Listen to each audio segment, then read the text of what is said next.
এমন একজন আল আমিন ছিলেন খাজা মাইনুদ্দিন চিশতি রহমাতুল্লাহ আলাইহি। আনা সাগরের পারে আয়েশা তাবু গাড়লেন, হাজার হাজার মানুষ ওনার ভক্ত সবাই আয়েশা হুজুরকে সালাম মুসাফা করে। খাজা মাইনুদ্দিন চিশতি রহমাতুল্লাহ আলাইহি অনেক বড় মাপের আল্লাহওয়ালা বুজুর্গ ছিলেন। ওনার কাছে কেউ গেলে তার মনটা ভালো হয়ে যেত, দিনের পরিবর্তন চলে আসতো। পথ ভোলা মানুষকে পথের সন্ধান দেওয়ার জন্য ভারতবর্ষে দিনের কাজ করতেন। এই খবর বাদশার কাছে পৌঁছে গেলে বাদশা ডাক দিয়া বলে, দেশের যত প্রশাসনিক লোকেরা আছো তোমরা যাও, খাজা মাইনুদ্দিন চিশতি এবং খাজা মাইনুদ্দিন চিশতির দলবল যারা আছে সবার জন্য এই দেশের পানি, এই দেশের খাবার, এই দেশের নাস্তা, এই দেশের সব কিছু তাদের জন্য বন্ধ ঘোষণা করা হোক। আমি আপনাদের জিজ্ঞেস করে রিজিকের মালিক জোরে কোন কে? পানির মালিক কে? কিন্তু ভারতবর্ষের বাদশা হুজুরের জন্য খাবার বন্ধ করে দিয়েছে, পানি বন্ধ করে দিয়েছে, সাগরের পানি পর্যন্ত তাদের জন্য নিষিদ্ধ করা হলো।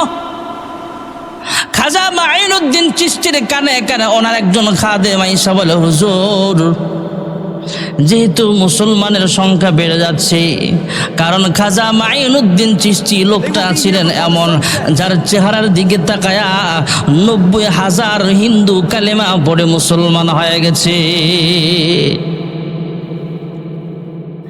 এই খবর পৃথ্বীরাজের কানে পৌঁছিয়া গেলে তৎকালীন বাদশা পৃথ্বীরাজ যাকে বলা হতো, সে খবর পৌঁছালো তার জন্য সব বন্ধ করে দেওয়া হোক। খাদেমের কানে যখন খবর পৌঁছানো হলো, খাদেম খাজা মাইনুদ্দিন চিশতির কানে কানে খবর শোনালেন, চতুর্দিকে পুলিশ মোতায়েন করা আছে, আর্মি বিডিআর সব বাহিনী লাগানো আছে, আপনার জন্য খাবার বরাদ্দ করা ভুলে গেছেন, তথা বাদশাহ আপনার জন্য খাবার নিষিদ্ধ করা হয়েছে, আনা সাগরের পানি পর্যন্ত আপনার জন্য নিষেধ, এই দেশের আলো বাতাসে বসবাস করা আপনার জন্য নিষেধ। খাজা মাইনুদ্দিন চিশতি একটা লোটা নিলেন, একটা বদনা নিলেন। তৎকালীন জামানায় কাঁচের লোটা ছিল, এমন একটা বর্তন নিয়া খাদেমের হাতে উঠায় বলে, যাও যাও জলদি যাও, ওই পুলিশদেরকে যা বলবে আমাকে যেন 1 লোটা পানি ওযুর জন্য দেয়। সুবহানাল্লাহ। লোটা চিনেন তো? 1 লোটা পানির যাওয়ার জন্য খাদেম পুলিশের কাছে যা বলে, হ্যাঁ পুলিশ ভাইয়ারা, আমি উস্তাদের খাদেম, ওযু করার জন্য 1 লোটা পানি দাও। কয়ে পানি দেওয়া যাবে না, পানি দেওয়া নিষেধ। কবে এত বিশাল সমুদ্রের ভিতর থেকে, আনা সাগর থেকে 1 লোটা পানি দিলে আর কি হবে? এই কথা বলে কয়েকজন পুলিশ মিলা কয়ে, যাও 1 বর্তন পানি নিয়ে যাও, আর আসবা না কিন্তু 1 লোটা পানি। 1 লোটা পানি নিয়ে খাজা মাইনুদ্দিন চিশতির খাদেম খাজা সাহেবের কাছে যা বললেন, নেন হুজুর। পানি দিতে চায় না, অনেক কষ্ট করে পানি এনেছি, অনেক আকুল আবেদন করে কাকুতি মিনতি করে বলার পর পানি দেওয়া হয়েছে। খাজা মাইনুদ্দিন চিশতি রহমাতুল্লাহ আলাইহির কাছে কোনো পুলিশ বাহিনী নাই, রাজনৈতিক দলের লিডাররাও নাই, ওনার কাছে আর্মি পুলিশ বিডিআররা কেউ নাই, কিন্তু সবার মালিক যিনি সে আল্লাহ আছে। সুবহানাল্লাহ। তিনি ওযু বানাইলেন, ওযু বানায় নামাজের মুসল্লায় দাঁড়ায় আল্লাহু আকবার বলে নামাজে দাঁড়ায় গেলেন। ওনার মুরিদরা বলে, আমরা তাকায় দেখি হুজুরের নামাজ আস্তে আস্তে শেষের দিকে। হুজুর যখন সালাম ফিরাইলেন, নামাজও শেষ করলেন।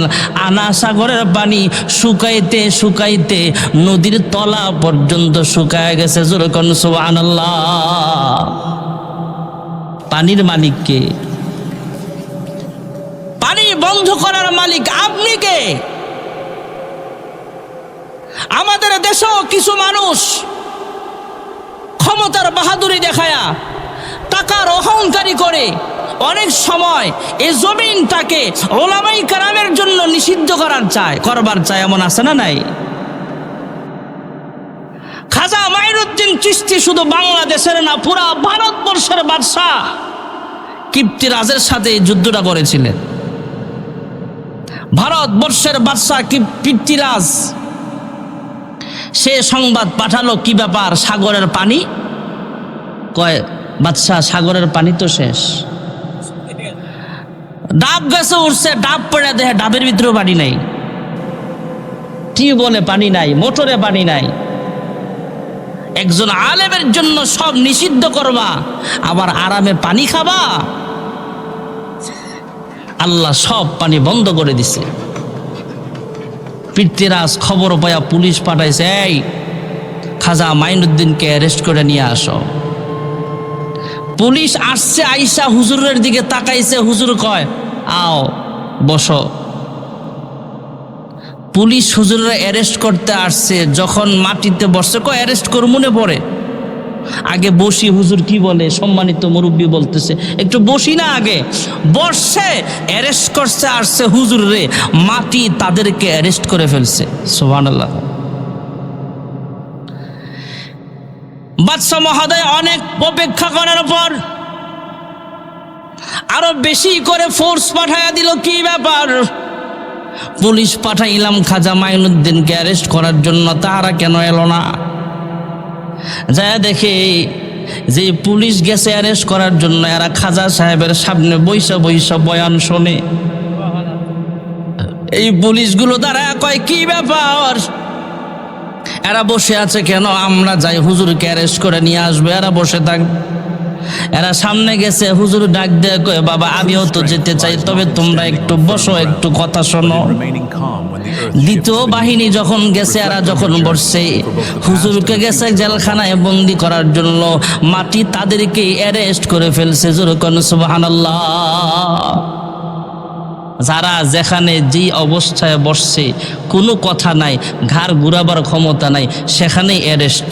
সুবহানাল্লাহ। বাদশার কাছে এমন সংবাদ পৌঁছানো হলে, হ্যাঁ বাদশা মহোদয়, খাজা মাইনুদ্দিন চিশতিকে অ্যারেস্ট করাইবার জন্য যে পুলিশ পাঠাইছেন, সব পুলিশ মাটি অ্যারেস্ট করে ফেলছে। কি করা যায়? পৃথ্বীরাজ চিন্তা করলেন, আমি নিজে যাব এই হুজুরকে অ্যারেস্ট করে নিয়ে আসার জন্য। কত বড় সাহস! ঘর থেকে বের হবে, এমন সময় পৃথ্বীরাজের মা দক্ষিণে ডাক দিয়া কয়, সাবধান, যে হুজুরের জন্য পানি নিষিদ্ধ করছস, দেখোস না নদীর কিনারায় যায়, নদীর তলায় তো পানি নাই। এই হুজুর কিন্তু আসমানের মালিককে রাজি খুশি করে ফেলেছে। অতএব হে সন্তান, সাবধান, তুমি ভারতবর্ষের বাদশা হতে পারো, কিন্তু মুকুটবিহীন সম্রাট কিন্তু খাজা মাইনুদ্দিন। সুবহানাল্লাহ, সুবহানাল্লাহ। তুমি হয়তো দেশের বাদশা হতে পারো, কিন্তু তোমার কথাই কিন্তু নদীতে পানি উঠবে না। আর খাজা মাইনুদ্দিন চিশতি যতক্ষণ পর্যন্ত তোমাকে ক্ষমা না করবে, ততক্ষণ কিন্তু পানি আসবে না।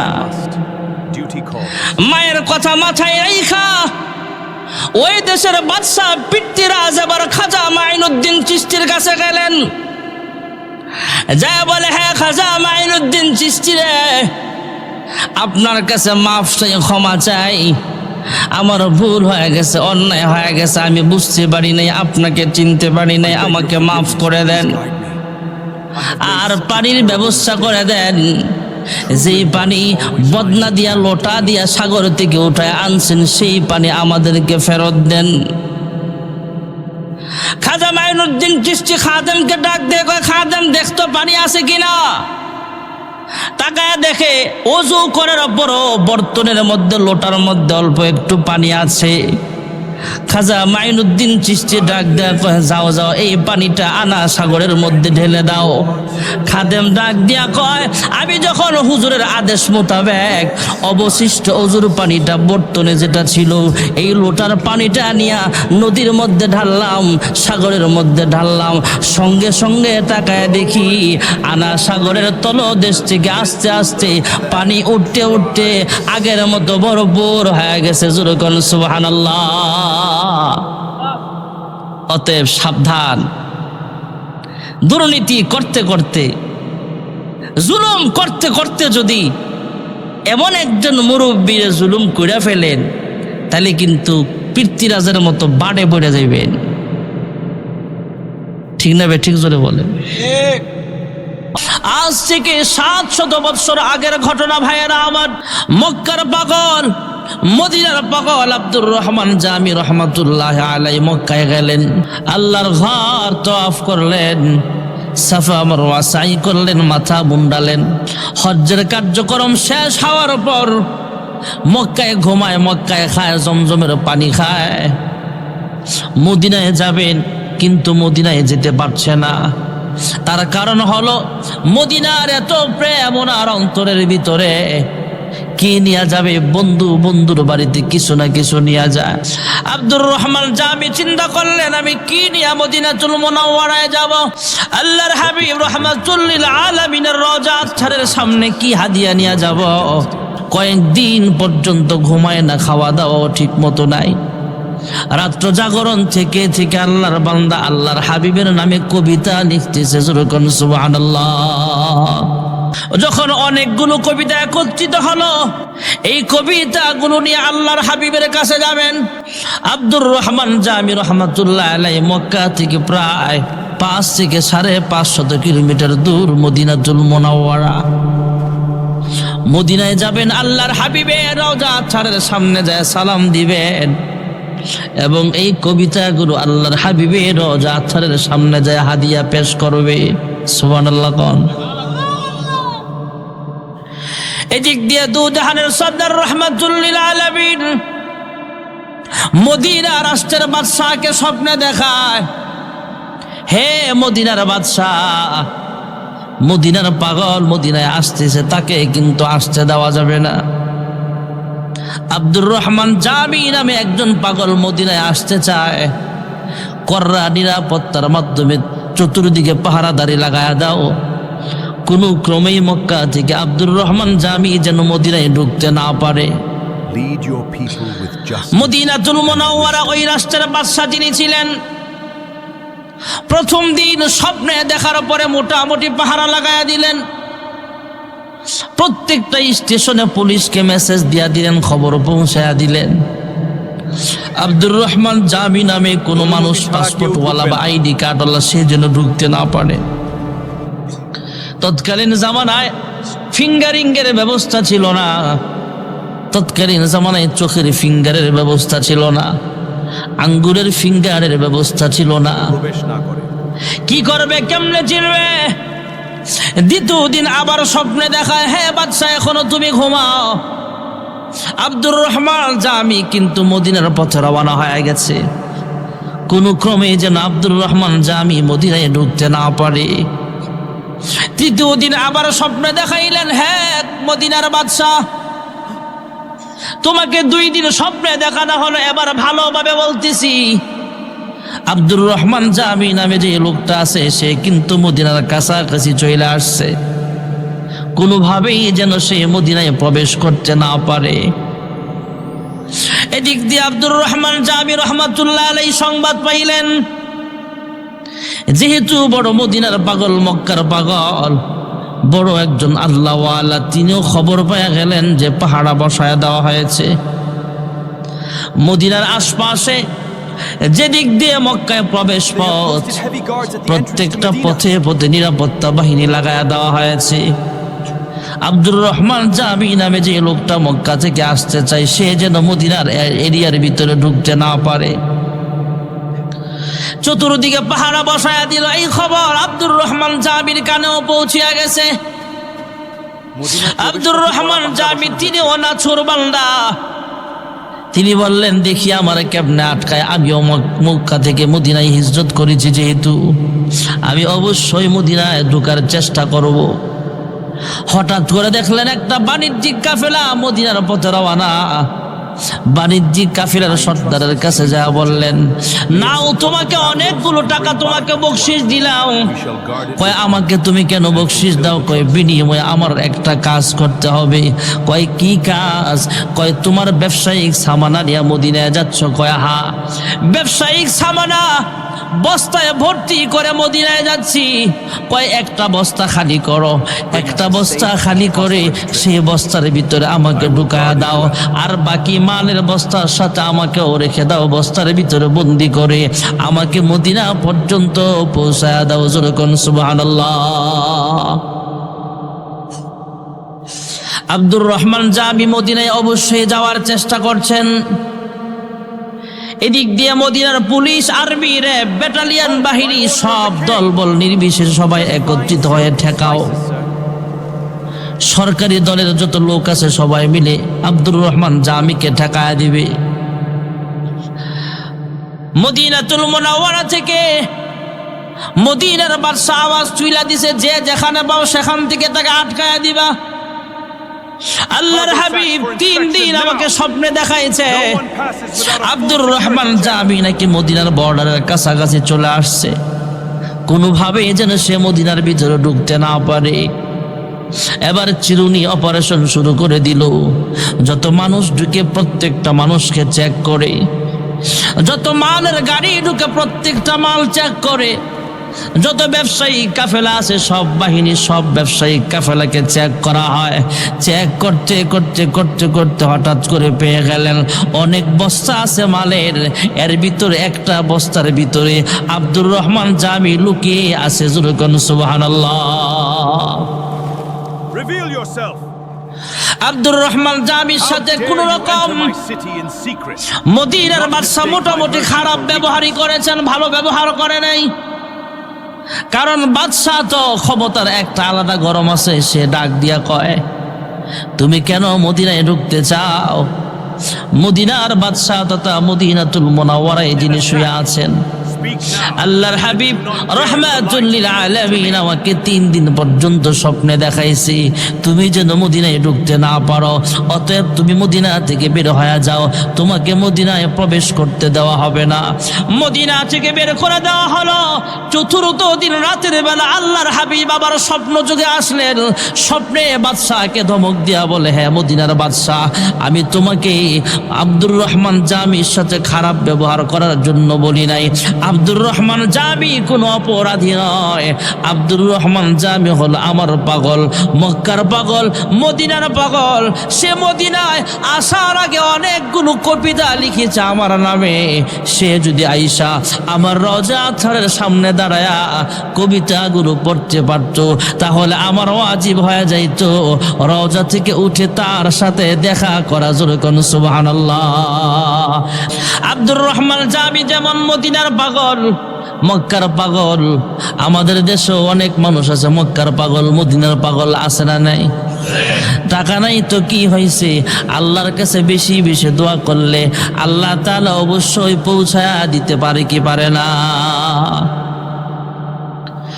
হাকিমুল উম্মত মুজাদ্দিদ বিল্লাত আল্লামা আশরাফ আলী থানভী রাহমাতুল্লাহ আলাইহি কিতাবের মধ্যে একটা ঘটনা লিখেন। আরব সাগরের পূর্ব প্রান্তে কোনো এক ক্ষেতের আইলে একটা ছোট্ট মাখলুক আছে, পিপিলিকা অথবা পিঁপড়া যাকে বলা হয়। একটা পিঁপড়া এমন একটা মাখলুক, অনেক পিঁপড়া এমন আছে খালি চোখে আমরা দেখতে পাই না, কিন্তু আমার আল্লাহ হলেন এমন আল্লাহ, পিঁপড়াটা দেখেন, পিঁপড়ার বাসাও বুঝে, এই পিঁপড়ার রিজিকের ব্যবস্থাও কে করে দিয়েছে। আরে ভাই, আসমান বানাইলেন আমার আল্লাহ। এত সুন্দর আসমান মানুষের পক্ষে সাজানো সম্ভব নয়। এমন সুন্দর জমিনটা আমার আল্লাহ বানিয়েছেন। আসমানের দিকে তাকাইলে মাঝে মাঝে বোঝা যায় এমন সুন্দর আসমান কেমন সুন্দর করে আল্লাহ কাজ করায় রাখছে।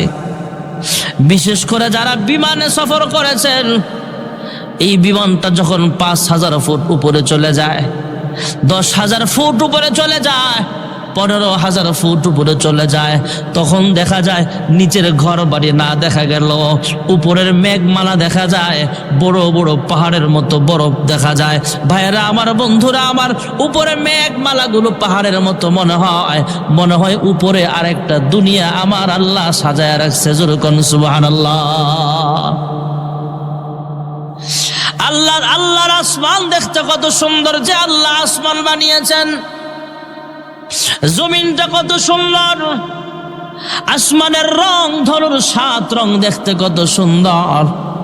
হে মানুষ, আপনার আমার চেহারাটা দেখতে কত সুন্দর। মহান আল্লাহ রাব্বুল আলামিন নিজে হলেন ইঞ্জিনিয়ার। আল্লাহ রাব্বুল আলামিন ফেরেশতাদের বললেন, হে ফেরেশতারা, তোমরা আদমের 2টা হাত বানাও।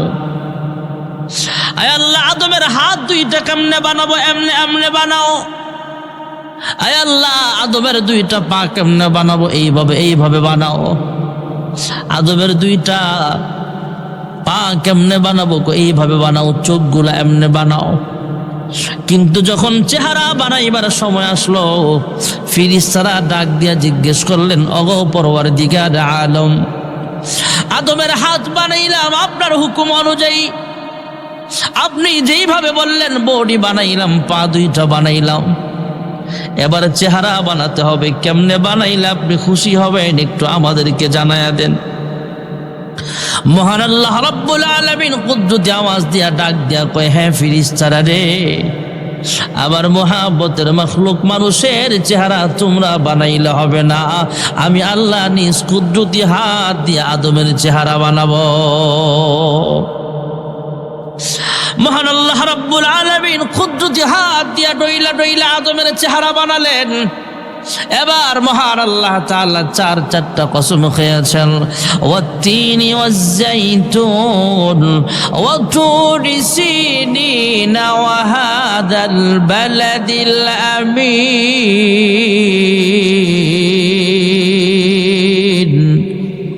মহান আল্লাহ রাব্বুল আলামিন 4টা দামি জিনিসের কসম খেয়ে বলেন, লাকাদ খালাকনাল ইনসান ফি আহসানি তাকওয়িম, আমি আল্লাহ সবচেয়ে সুন্দর করে মানুষ বানাইছি। জোরে কোন সুবহানাল্লাহ।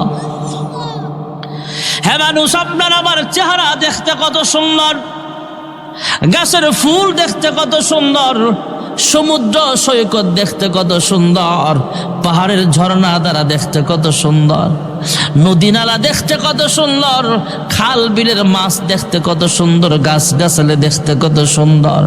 যে আল্লাহ সব কিছু বানাইছেন সে আল্লাহ জানি দেখতে কত সুন্দর। তোমার সৃষ্টি যদি হয় এত সুন্দর, না জানি মাওলা তুমি কত সুন্দর। জোরে কোন সুবহানাল্লাহ। মুহাব্বতে একটা ডাক দেন না আল্লাহ। ওয়াফি আনফুসিকুম আফালা তুবসিরুন।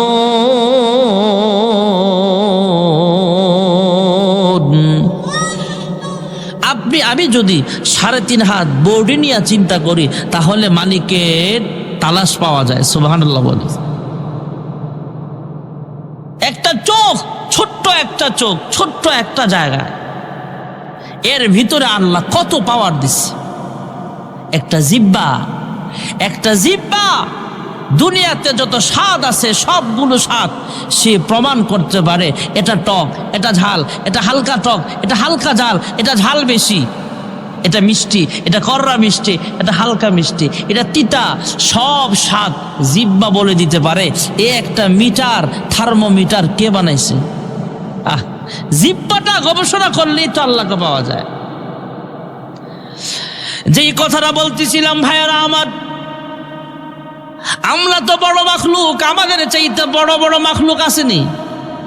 ছোট আসেনি? পিঁপড়া একদম ছোট। আমাদের চাইতে বড় বাঘ আছে, ভাল্লুক আছে। আমাদের চাইতে বড় বড় মাখলুক অনেক আছে। আসমান তো আমাদের চাইতে বিশাল বড়, জমিন তো বিশাল বড়।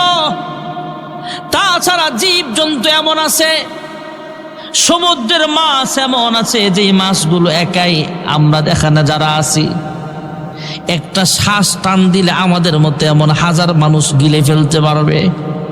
এমন মাছ জমিনে পানির নিচে জোরে কোন আছে না? না। কেরানীগঞ্জ দিয়া ফরিদপুর যেতে একটা ঘাট আছে, দোহার দিয়া যায়, মৈনট ঘাট। আমি মাহফিল করে ঘাটে আসলাম, পরের দিন জুমার দিন ছিল। সকালবেলা একটা ট্রলার রিজার্ভ করে দিছে, আমি ঘাটে চলে আসছি মোটামুটি 7টার ভিতরে, 7টা সাড়ে 7টার ভিতরে। আইসা দেখি বিশাল বড় এক পাঙ্গাস মাছ, যে পাঙ্গাস মাছ আমরা অনেকে খাই না, কারণ চাষের যে পাঙ্গাসটা, অনেক পাঙ্গাস আছে একটু দুর্গন্ধ থাকে। নদীর অরিজিনাল পাঙ্গাস খেয়ে দেখেন অনেক মজা। নদীর একটা পাঙ্গাস আমি ভাবছি যে, মনে করছি 15-20 কেজি হবে। আমি জিজ্ঞেলাম, ভাই মাছটা কয় কেজি হবে? হুজুর একটু আগে মাপছিলাম 35 কেজি ওজন। সুবহানাল্লাহ কইতেন না? পাঙ্গাস মাছ, চাষের না, নদীর এত বড় মাছ। আমি কি ভাই এত বড় মাছ কি আর এর চেয়ে বড় মাছও কি মাঝে মাঝে পান? হুজুর এর চেয়ে বড় মাছও তো আমরা ধরি। সুবহানাল্লাহ কর না? বাসুলাইমা দাদে মুলক সারওয়ারি, বাসুলাইমা দাদে মুলক সারওয়ারি, শুধুমতে খাতে মাস দেওয়া পরি। কষ্ট হয় আপনাদের? বেশি রাত্র হয় নাই তো? অনেক জায়গায় তো 11:30টায় মাইক দেয়। ওদিনকে এক জায়গায় গেছি, ভোলা, এই শুক্রবারের আগের শুক্রবারে জমা পড়ায়া, যেহেতু রাস্তা বেশি, শর্ট টাইমে চলে গেছে। একটা গাড়ি রিজার্ভ নেই এয়ারপোর্ট থেকে বিমানে বরিশাল, ওখান থেকে আবার প্রাইভেট কারে ঘাটে, ওখান থেকে স্পিড বোর্ডে ভোলা। শর্ট টাইম, খরচ বেশি আর কি। ভোলা অনেক দূরে, এমনি যাইতে অনেক সময় লাগে।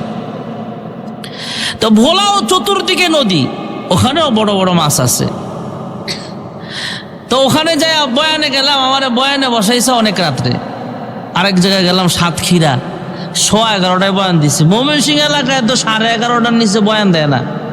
হুজুর আমগো এলাকায় এশারের পরে মানুষ আই, এদিকে যেমন আসরের পড়তে বয়ান শুরু হয়, আর ওগোদের এশারের পড়তে মাহফিল মাত্র শুরু হয়। তো সেই হিসাবে তো বেশি রাত্র হয় নাই। কষ্ট হইতেছে নাকি আপনাদের? বাসুলাইমা দাদে মুলক সারওয়ারি, বাসুলাইমা দাদে মুলক সারওয়ারি, শুধুমতে খাতে মাস দেওয়া পরি। বাদশা সুলাইমান পয়গম্বর আলাইহিস সালাম, পুরা পৃথিবীর এক গুচ্ছ রাজত্ব ছিল যার হাতে, একচ্ছত্র রাজত্ব, তথা একাই তিনি পুরা পৃথিবীর বাদশা, একাই ছিলেন। সুবহানাল্লাহ। গোটা দুনিয়ার বাদশা আল্লাহ কয়েকজনকে বানাইছেন, এক নম্বরে হলো বাদশা সুলাইমান। বাদশা সুলাইমান পয়গম্বর আলাইহিস সালাতু ওয়াস সালাম একদিন আল্লাহর কাছে দোয়া করে, ওগো পরওয়ারদিগার আলম, আমাকে আপনি এমন রাজত্ব দান করেছেন, কিয়ামত পর্যন্ত অন্য কাউকে আপনি এমন রাজত্ব দিবেন না। এমন সুন্দর রাজত্ব দেওয়ার কারণে আমি আপনার কাছে শুকরিয়া আদায় করবার চাই। কিভাবে চাও? কই যত মাখলুক খাবার খায়, সব মাখলুককে আমি একদিন খাবার খাওয়ামু, দাওয়াত দিমু। সুবহানাল্লাহ কন্যা? আমরা খুশি হইয়া মানুষকে দাওয়াত দিয়ে খাওয়াই, খুশিতে খাওয়াই।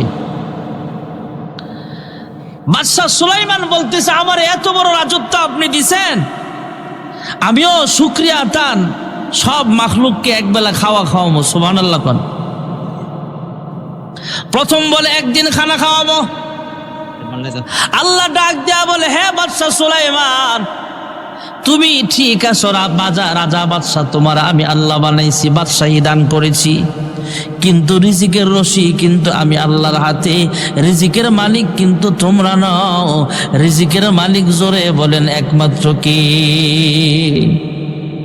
গ্রামে একটা মানুষ, আমি সব এলাকায় না, কিছু কিছু এলাকায় দেখি একটা কথা খুব বলে, রিজিকের নাম রাজ্জাক। রিজিকের নাম রাজ্জাক, তথা রিজিক দেন ওনার নাম কি?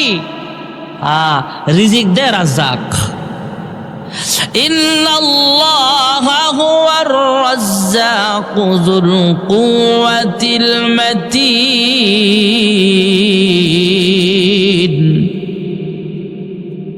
হে বাদশা, তুমি বাদশা ঠিক আছো, চেয়ারম্যান ঠিক আছো, মেম্বার ঠিক আছো, রাষ্ট্রপ্রধান ঠিক আছো, প্রধান ঠিক আছো, কিন্তু রিজিকের মালিক কিন্তু আমি আল্লাহ।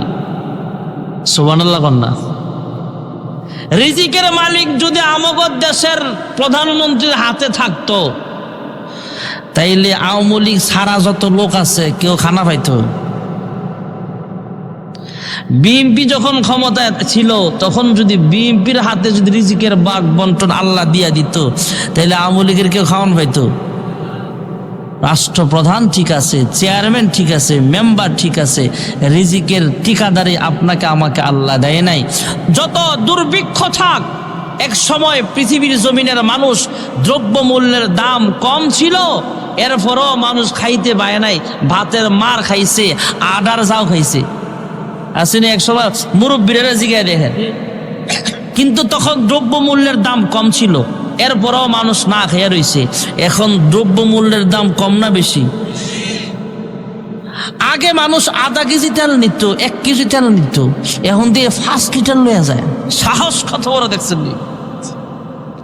তেলের দাম ছিল 80 টাকা, তখন নিত আধা কেজি, এখন একবারে 5 লিটার কিনলে গা 5 কেজি নিলে কিছু ছাড় আছে তো, এই জন্য। দ্রব্যমূল্যের দাম যতই বাড়ুক মানুষ না খায়া থাকে না।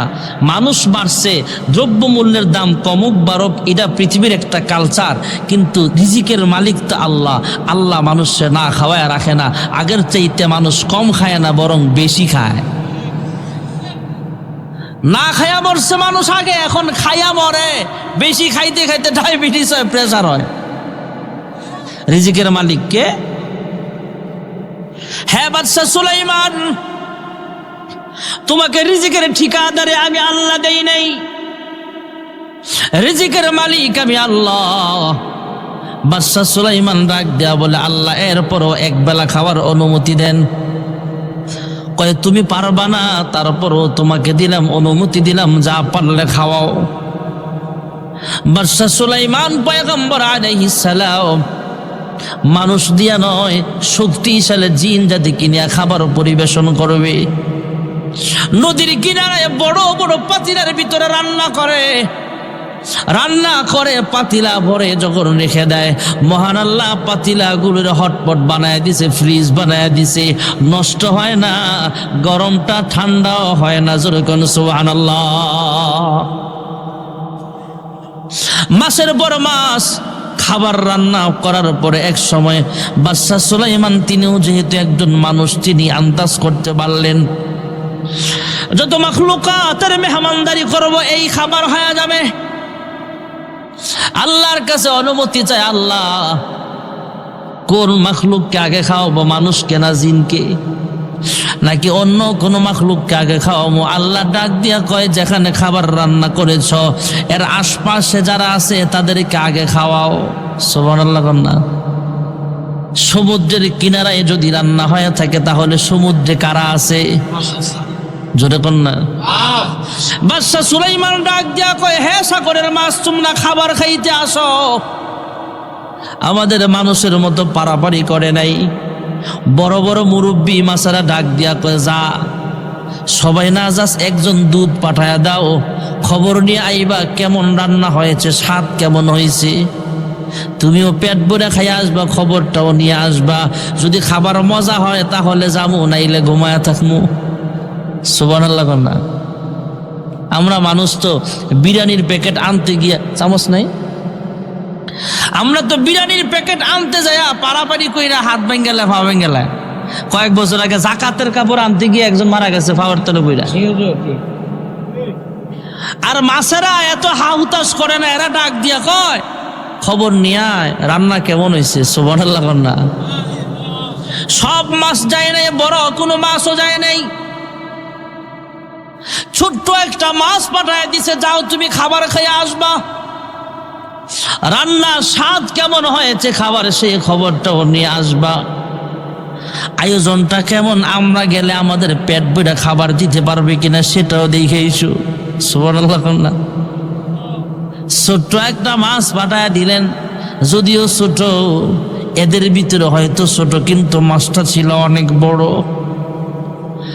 আইসা সমুদ্রের কিনারায় বাদশা সুলাইমানকে সালাম দেয়া বলে, হ্যাঁ বাদশা সুলাইমান, এক বেলা খাবার নাকি তুমি দাওয়াত দিয়েছো আমাদেরকে, তাই আল্লাহর পক্ষ থেকে বাজেট বন্ধ। সুবহানাল্লাহ। তোমার দাওয়াতে অংশগ্রহণ করার জন্য আমি আইছিলাম, বিসমিল্লাহ করে খাবার দেওয়া শুরু করো।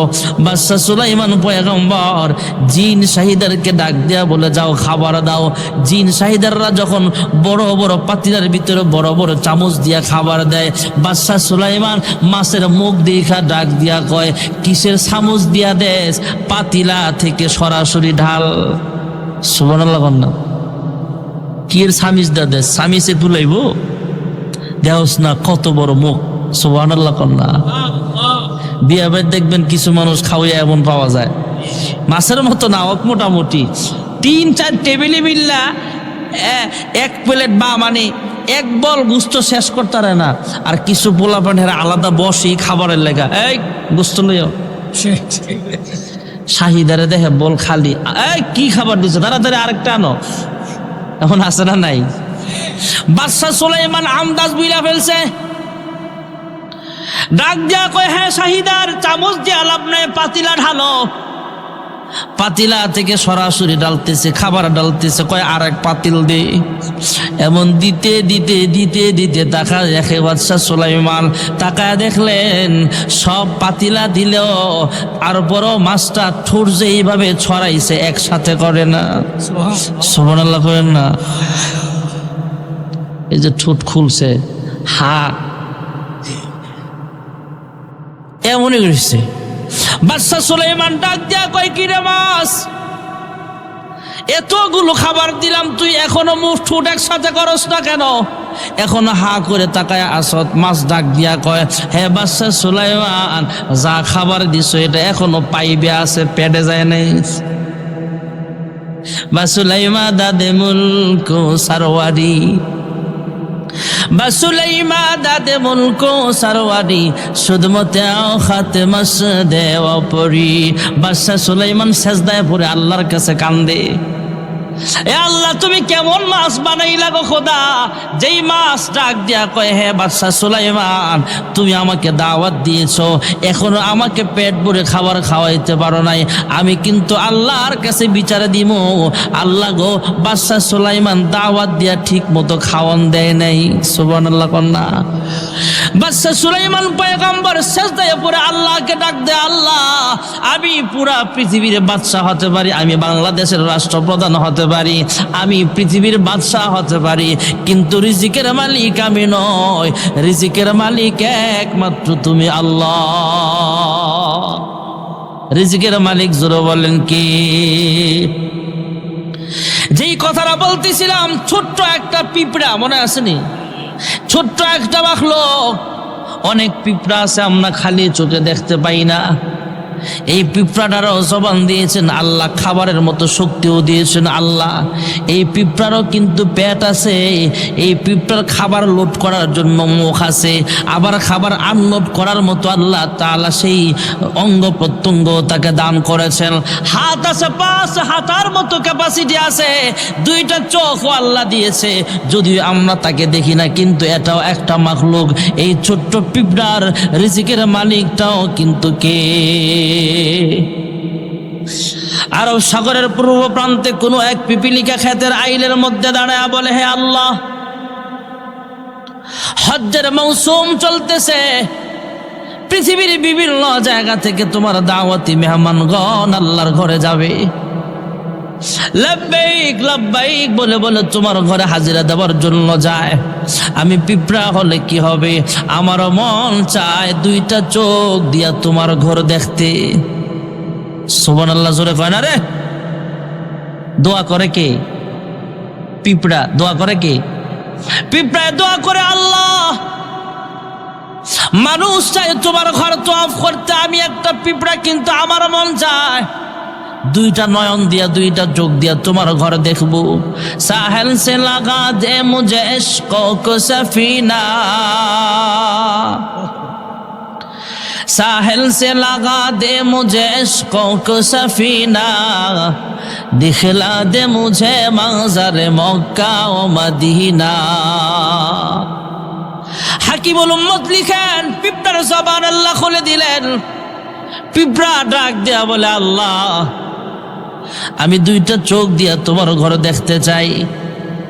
আরব সাগরের পূর্ব প্রান্ত থেকে পশ্চিম প্রান্ত অনেক বড় জায়গা।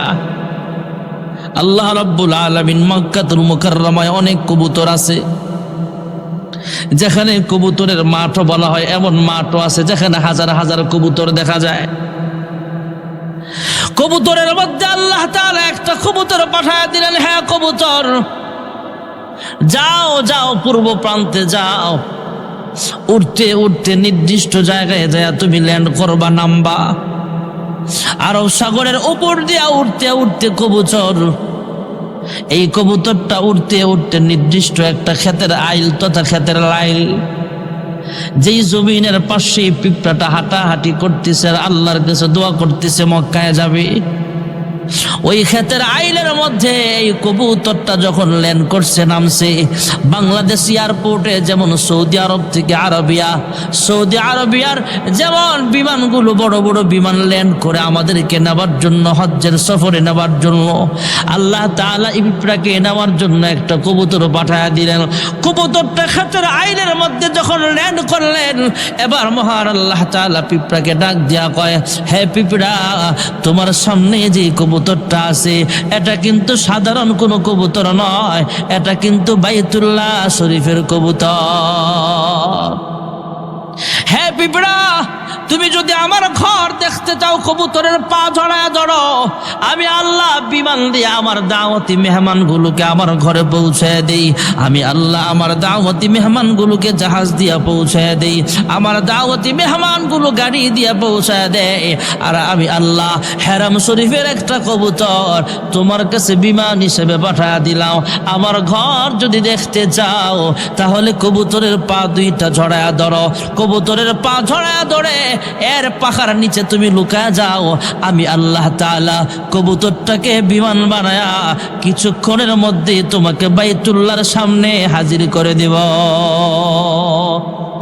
পৃথিবীর সবচেয়ে সেরা সফর হলো মক্কা মদিনার সফর। ভাইয়েরা আমার, আমাদের বাংলাদেশের মানুষ যখন মক্কাতুল মুকাররমায় যায়, সরাসরি যখন জেদ্দা এয়ারপোর্টে ল্যান্ড করে, আর কিছুক্ষণ আগে ইয়ালামলম পাহাড় যখন অতিক্রম করা হয়, তখন বিমানে বেড়ানো হয়। যারা এহরাম বাঁধবেন এহরামের নিয়ত করে ফেলেন, এহরাম কাপড় পরিধান করে ফেলেন, এহরামের কাপড় পরিধান করে ফেলেন। যারা হজ্জের নিয়ত করবেন করে ফেলেন, তালবিয়া পড়তে শুরু করে, লাব্বাইক আল্লাহুম্মা লাব্বাইক, লাব্বাইক লা শারীকা লাকা লাব্বাইক, ইন্নাল হামদা ওয়ান নি'মাতা লাকা ওয়াল মুলক লা শারীকা লাক। সুবহানাল্লাহ। লাব্বাইক বলতে বলতে যখন ইয়ালামলম পাহাড় অতিক্রম করে, মদিনা থেকে আল্লাহর কোনো বান্দা যদি ঢুকতে চায় তাহলে সেখানে মদিনার শহরের পাশেই মিকাত আছে, একটা মসজিদ আছে। যারা সেখানে হারাম বাদে মহিলারা ওই হারামের নিয়ত করে 2 রাকাত সালাতুল ইহরাম নামাজ আদায় করা হয়। এরপরে তালবিয়া পড়তে পড়তে মদিনা থেকে মক্কার পথে রওনা হয়ে যায়। কেউ যদি তায়েফের পাশ থেকে ঢুকতে চায় তাহলে সাইল কাবির নামে একটা মসজিদ আছে, সেখানে মানুষগুলো কাপড় চেঞ্জ করে তথা ইহরামের কাপড় পরিধান করে 2 রাকাত সালাতুল ইহরামের নামাজ পড়ে আল্লাহর ঘরের দিকে রওনা হয়। যখন সুবহানাল্লাহ। আমি আপনি যখন দুনিয়া থেকে বিদায় হয়ে যাব, তখন যেমন সাদা পোশাক পরা হয়, আমরাও যখন মদিনা মক্কায় যাই তখনও সাদা পোশাক পরিধান করা হয়। মহিলারা তো তাদের নিজস্ব পোশাক পরবে, সুন্নতি বোরকাও পরবে।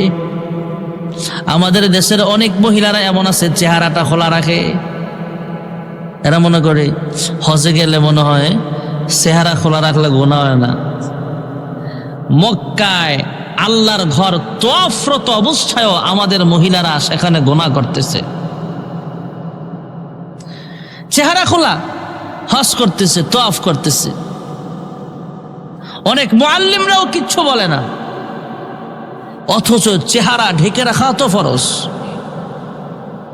যে মহিলারা হজে যাবেন চেহারাটাও ঢেকে রাখতে হবে, এটা মনে রাখবেন।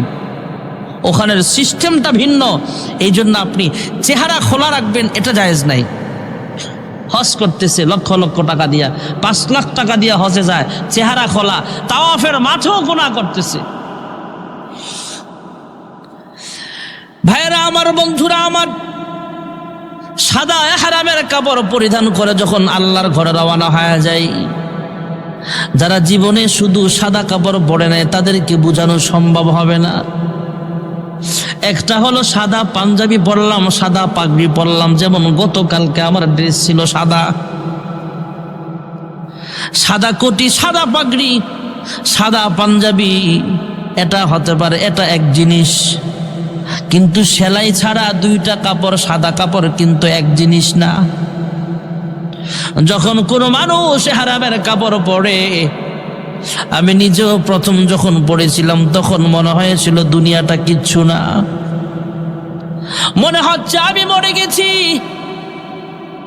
মানুষের কাছ থেকে বিদায় নিয়ে যখন ইহরামের কাপড় পরে মানুষ মক্কার পথে রওনা হয়ে যায়, মক্কাতুল মুকাররমায় সর্বপ্রথম যায় 7টা চক্কর লাগায়, 7 বার আল্লাহর ঘর তওয়াফ করে।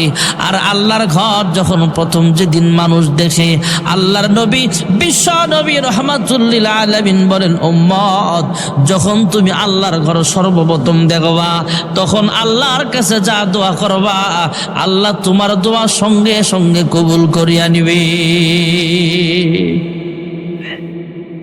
হুদুদ হারাম এমন একটা সীমান্ত এলাকা, এমন একটা নিরাপদ এরিয়া, যার জিহ্বায় কালেমা নাই, যার জিহ্বায় কালেমা নাই, বেঈমান ঢুকার পারমিশন নাই। সুবহানাল্লাহ। কোন ওয়াহাদাল বালাদিল আমিন,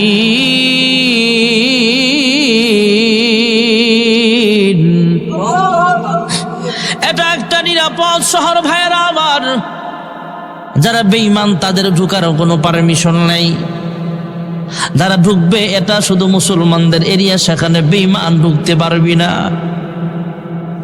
দুনিয়ার মধ্যে বড় বড় আশ্রম আছে, মন্দির আছে, গ্রাসরি যায় দেখলাম বিশাল বড় একটা মূর্তি বানায় রাখছে, কোটি কোটি টাকা খরচ করে একটা মূর্তি বানানোর পিছনে। কোটি টাকা দামের মূর্তি হতে পারে, কিন্তু সেখানে এই কথা লেখার সাহস নাই যে মূর্তি পূজক ছাড়া অন্য মানুষ ঢুকার পারমিশন নাই, এই কথা লেখা নাই।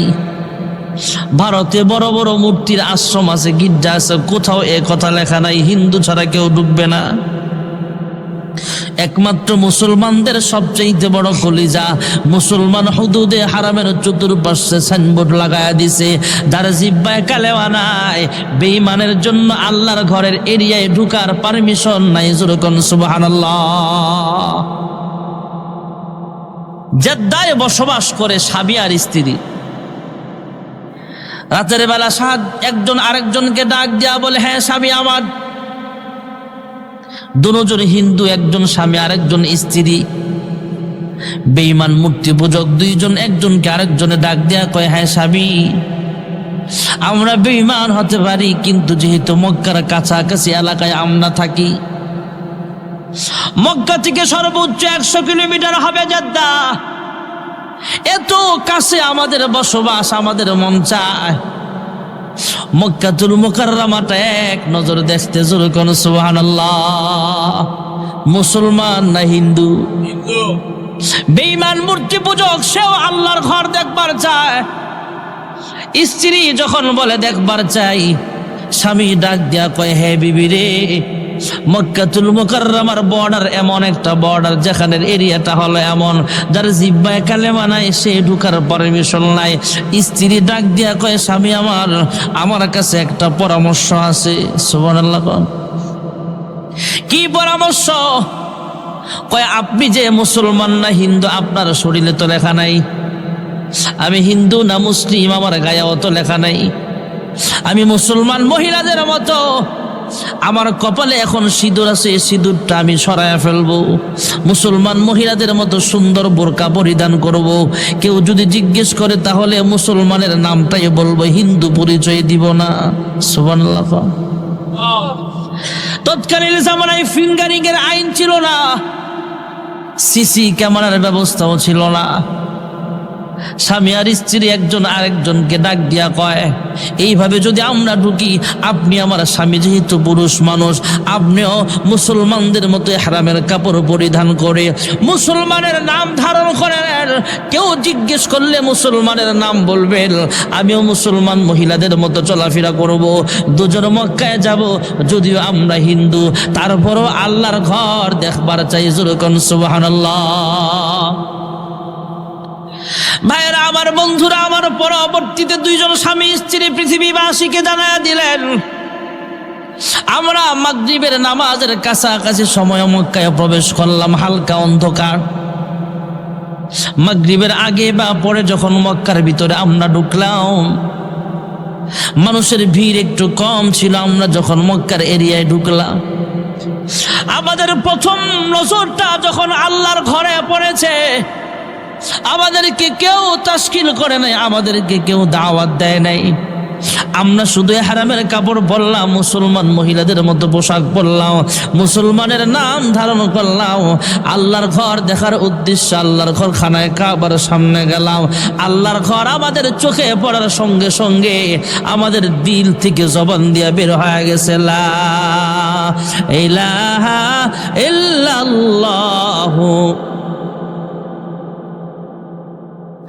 দুইজন স্বামী স্ত্রী ডাক দেয়া বলে, হ্যাঁ পৃথিবীর মানুষেরা শোনো, আমরা যদিও অন্য ধর্মের লোক ছিলাম, কিন্তু কাবার মুহাব্বত আমাদের অন্তরে ছিল। আল্লাহর ঘরটা আল্লাহ রাব্বুল আলামিন আমাদেরকে বেঈমান অবস্থায় দেখায় নাই। আল্লাহ তাআলা আমাদেরকে মুসলমান বানায়া তারপরে কাবার সামনে হাজির করেছে। জোরে কোন সুবহানাল্লাহ। কাবাটা হলো এমন কাবা, সর্বপ্রথম কেউ দোয়া করলে আল্লাহ তাআলা দোয়া কবুল করে। আল্লাহর ঘরের সামনে যায় যদি কেউ আল্লাহর ঘরের দিকে তাকায়া থাকে, তার আমল নামায়ও আল্লাহ সওয়াব লিখে দিবে। জোরে কোন সুবহানাল্লাহ। কোনো আমল করে নাই, নামাজও পড়ে নাই, তোয়াফও করে না, জিকির আজকারও করে না, শুধু ঈমানি অবস্থায় একজন মুসলমান আল্লাহর ঘরের দিকে তাকায়া আছে, তার আমল নামায়ও ফেরেশতারা সব লিখতে থাকবে। জোরে কোন সুবহানাল্লাহ। আর আপনাদের এই মসজিদ বাইতুন নাজাত জামে মসজিদ, এটাও কাবার নমুনায় অংশ। সুবহানাল্লাহ। হাসরের দিন কাবা শরীফও জান্নাতে যাবে, এই মসজিদটা রাইখা যাবে না, এটাও যাবে। সুবহানাল্লাহ বলেন। সপ্তাহে একটা দিন আছে জুমার দিন। জুমার দিনের দাম আছে না নাই? আছে। কেউ যদি নিজের ঘর থেকে অজু বানায়া সুন্দর পোশাক পরে আতর মেখে জুমার নামাজের উদ্দেশ্যে রওনা হয় মসজিদের দিকে, সে যেন ইহরামের কাপড় পরে বাইতুল্লাহর সফরে রওনা হয়েছে। জুমার দিনের দাম আসেনি? ভাইরা আমার, বন্ধুরা আমার, আপনাদের এই মসজিদে আল্লাহর কোনো বান্দা বান্দি যদি 1 রাকাত নামাজ আদায় করে, মহান আল্লাহ রাব্বুল আলামিন তার আমল নামায় ঘরে নামাজ পড়লে যেই সওয়াব হতো এর চাইতে 500 গুণ বাড়ায়া 500 রাকাতের সওয়াব লিখিয়া দিবে। এখন বলবেন, হুজুর মা মহিলারা তো আর মসজিদে আসে না, এদের কি হবে? আপনি কষ্ট করে শীতের রাত্রে মসজিদে আইসা নামাজ পড়লে যে সওয়াব হবে, মা বোনেরা ঘরের কোনায় একা একা নামাজ পড়লেও সম পরিমাণের সওয়াব লিখা হয়ে যাবে। আল্লাহর কোন বান্দা বান্দি যদি বাইতুল মুকাদ্দাসে 1 রাকাত নামাজ আদায় করে, সুবহানাল্লাযী আসরা বিআবদিহি লাইলাম মিনাল মাসজিদিল হারাম মিনাল মাসজিদিল হারাম ইলাল মাসজিদিল আকসা الذي باركنا حوله لنريه من آياتنا إنه هو السميع البصير।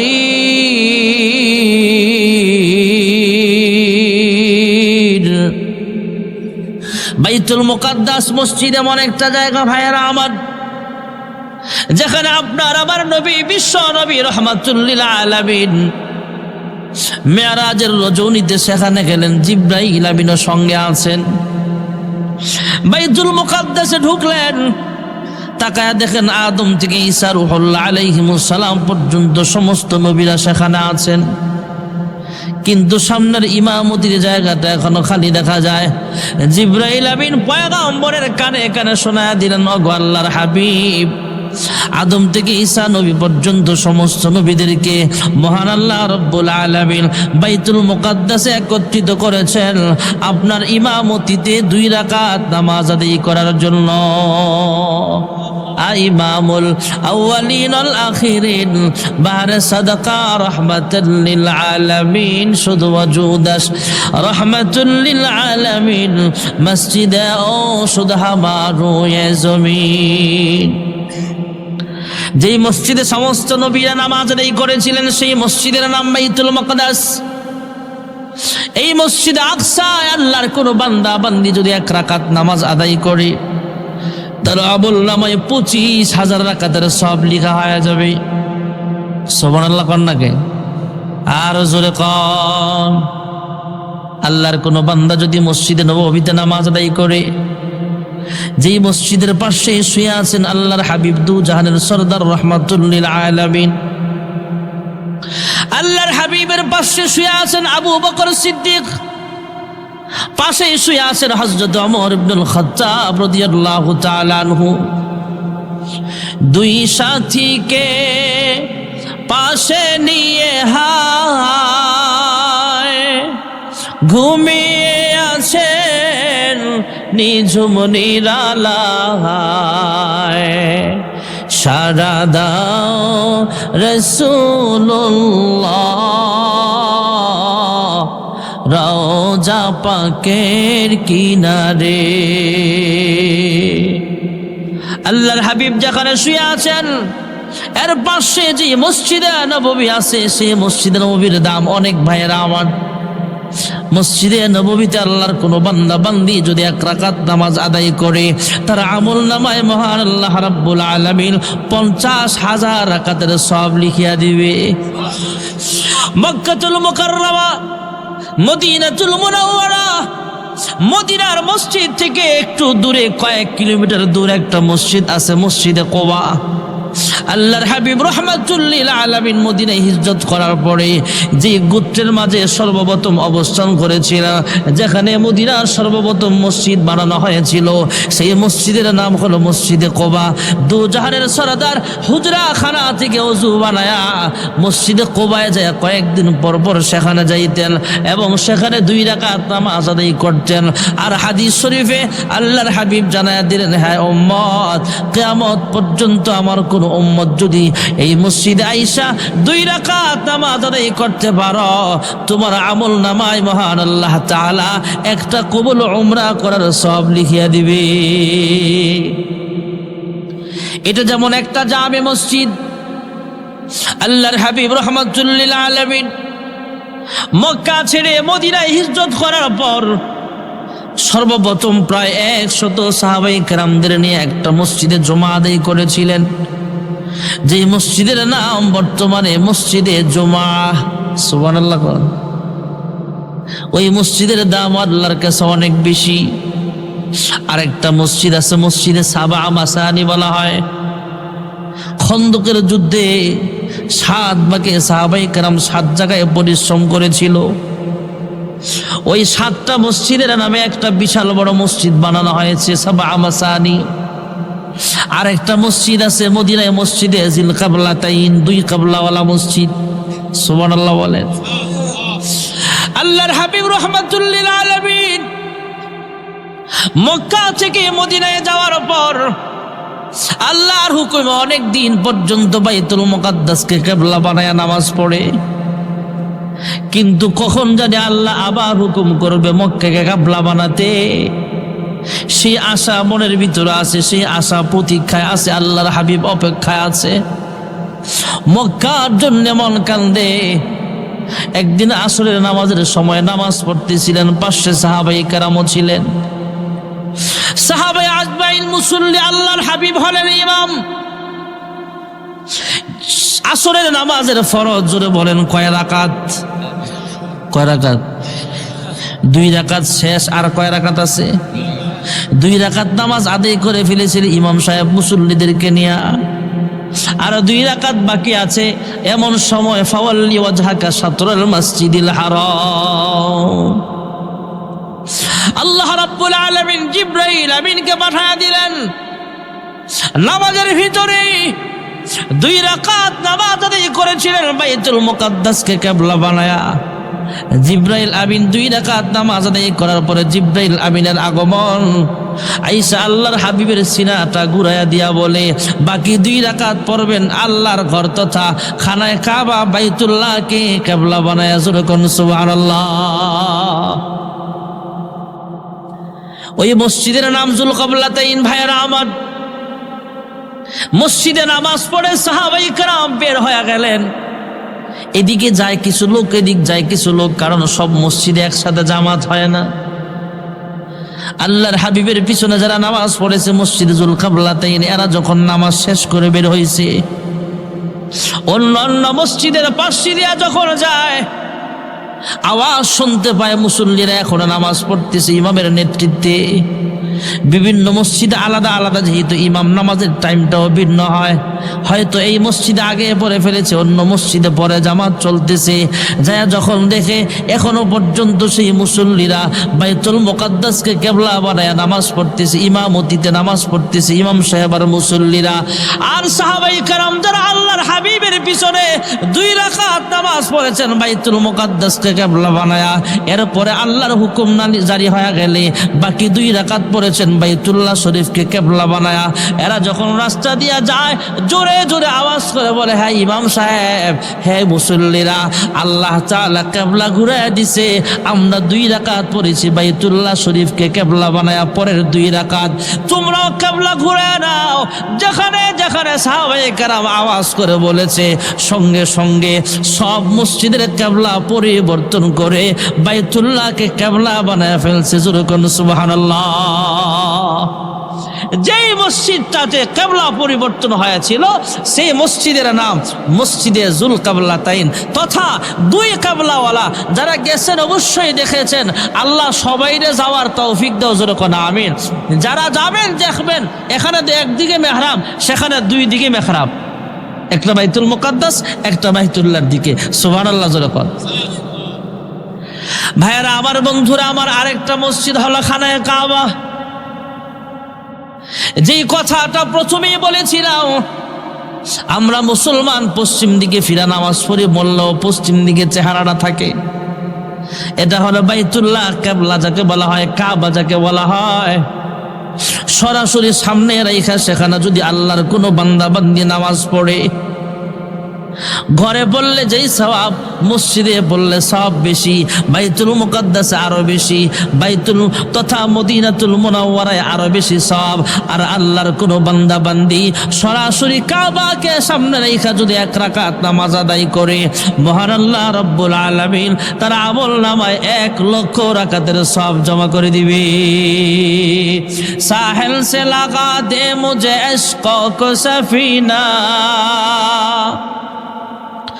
साहिल से लगा दे मुझे इश्क को सफीना, दिखला दे मुझे मज़ार मक्का ও মদিনা।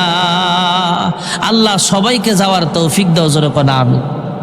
এই মসজিদের দরকার, জোরে কোন আছে না নাই? আল্লাহর ঘর, এই বাইতুন নাজাত জামে মসজিদ, কেউ উঠবেন না, দোয়া হয়ে যাবে। দোয়ার আগে কেউ আসেননি, অল্প সময়ের ভিতরে যে হুজুর আমি মসজিদে কিছু টাকা দিলাম, কালেকশন তো আলহামদুলিল্লাহ প্রতি বছরই হয়।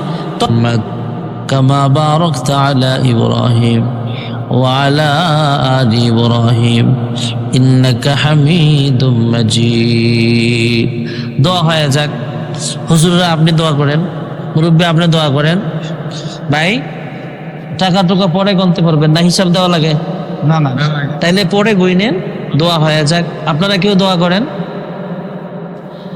আলহামদুলিল্লাহি রাব্বিল আলামিন والصلاة والسلام على أشرف الأنبياء والمرسلين وعلى آله وأصحابه أجمعين. ربنا ظلمنا أنفسنا وإن لم تغفر لنا وترحمنا لنكونن من الخاسرين.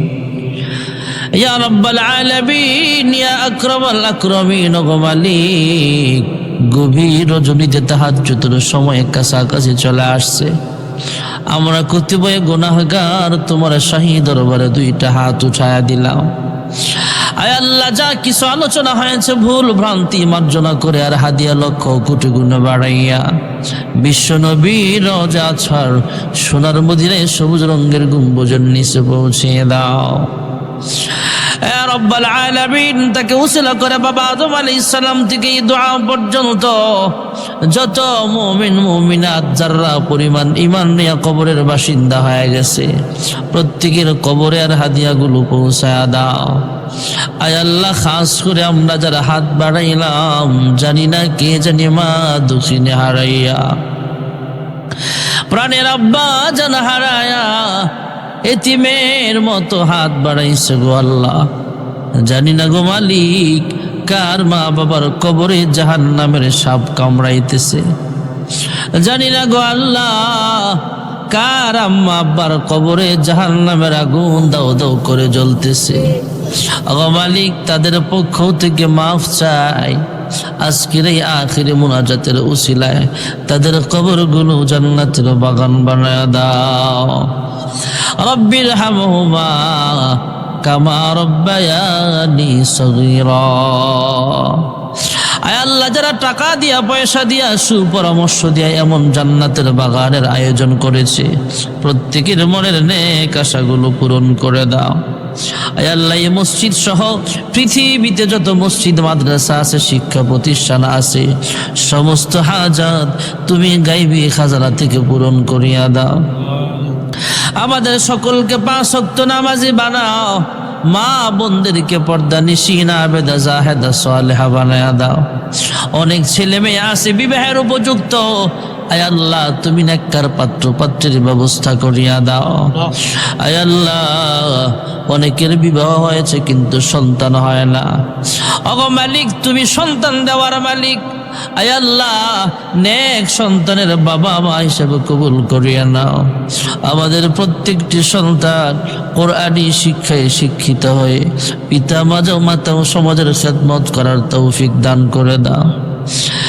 আয় আল্লাহ, আমরা গুনাহগার, তোমার নাম গফফার। আয় আল্লাহ, গোনা করতে করতে সাদা দিলটাকে আমরা কালো বানায় ফেলেছি। আবালি কাবার মতো গুনাহগার আসমানের নিচে জমিনের উপরে অন্য একজন নাই। আবার গুনাহের খবর যদি আমার আব্বা আম্মা জানে কোনোদিন সন্তান বলে ডাক দিবে না। আমার গুনাহের খবর যদি আমার ছেলে মেয়েরা জানে কোনোদিন আব্বা বলে ডাক দিবে না। মালিক, আমার গুনাহের খবর যদি মালামত এলাকার মানুষ জানতো তাহলে আমার বয়ান শুনতে আসতো না। আয় আল্লাহ, আমাদের গুনাহ যেমন গোপন রেখেছ গো মালিক, গোপনে গোপনে সকলের জিন্দেগির সব গুনাহগুলো মাফ করে দাও। আদর করিয়া মানুষ আল্লাহ বানায়া কেমনে দিবা জাহান্নামে ফেলিয়া। গুনার বোঝা মাথায় লয়া আমরা দেশ বিদেশে ঘুরি, কোন দিন জানি আজরাইলের হাতে ধরা পড়ি। কবরেরই আযাব যদি মানুষ দেখিত, ঘরবাড়ি ছাড়িয়া রে পাগল হইত। তুমি ছাড়া কারি কাছে আমরা করি বরদান, তুমি বিনে কে বুঝিবে মনেরই বেদন। তুমি যদি মাফ না করো আল্লাহ বান্দারে, বলো তোমার বান্দা যাবে কার কাছে। আয় আল্লাহ, তুমি ছাড়া আমাদের মাফ করনেওয়ালা আর কেউ নাই। আয় আল্লাহ, দুনিয়ার ভিক্ষুক এক দরজা থেকে বিদায় করে দিলে অন্য দরজায় যাওয়ার সুযোগ পায়। আমাদের আর কোনো দরবার নাই।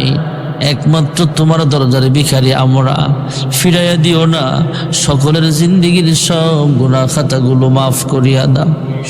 আম্মা আব্বা যাদের বেঁচে আছে লম্বা নেক হায়াত দান করেন, সুস্থতার হায়াত দান করেন, মা বাবার খেদমত করার তৌফিক নসিব করিয়া দেন। আয় আল্লাহ, জানি না কার জানি জিন্দিগির শেষ মাহফিল হয়ে যায়, জানি না আজকের মুনাজাত কার জন্য জানি জীবনের আখিরি মুনাজাত হয়ে যায়। আয় আল্লাহ, আমিও তো একদিন দুনিয়া ছেড়ে চলিয়া যাব, মশারি টানায়া বড়ই পাতার গরম পানি দিয়া আমাকে শেষ বিদায়ের গোসল দিয়া দিবে, সাদা কাপড়ে জড়ায়া আমাকে কবরের বাসিন্দা বানায়া দেওয়া হবে। আয় আল্লাহ, সাদা মার্কিন কাপড়ের প্যাকেট হওয়ার আগে এহরামের দুইটা কাপড়ে নিজেকে জড়ায়া লব্বাইক লব্বাইক বলে বলে তোমার ঘর খানায় কাবা তওয়াফ করার তৌফিক সবাইকে নসিব করে দাও।